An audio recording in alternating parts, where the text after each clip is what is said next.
ఆనాడు ఒక ఆయన చెప్పిండు, మీరందరు చూసారు, ట్యాంక్ బండు నీళ్లు కొబ్బరి నీళ్ళు అలాగుంటాయి, ఇట్లా ముంచుకొని అట్లా తాగొచ్చు అన్నాడు.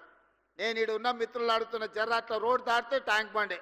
తాగుడు సంగతి దేవుడు ఎరుగు, వాసన చూసే పరిస్థితి ఉందా?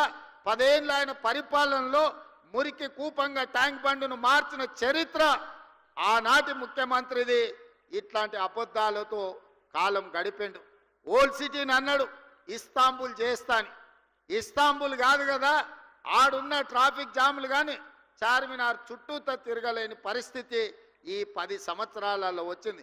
వర్షం వస్తే వరద నీళ్లు హైదరాబాద్ రోడ్ల మీద వరదలై పారుతున్నాయి తప్ప కనీసం మేము నిర్మించిన నగరంలో మురికి కాలువలు కూడా ఆనాటి ముఖ్యమంత్రి గారు, ఆనాటి మున్సిపల్ శాఖ మంత్రి గారు ఈరోజు గొప్పలు చెప్పుకుంటున్నారు, కానీ కనీసం డ్రైనేజీ కాలువలు కూడా తవ్వే ప్రయత్నం చేయలే. ఇవాళ ట్యాంక్ బండ్ మీదనో లేకపోతే శిల్పారామం దగ్గర వారు సెల్ఫీలు దిగుతున్నారు. వారు సెల్ఫీలు దిగి సెల్ఫ్ డబ్బా కొట్టుకునే శిల్పారామం కూడా ఆనాడు కాంగ్రెస్ పార్టీనే అభివృద్ధి చేసింది, వారు మర్చిపోయినట్టున్నారు. వారు అప్పుడప్పుడు ట్విట్టర్లో పెట్టి హైటెక్ సిటీ ఆనాడు మనం చేసిందే.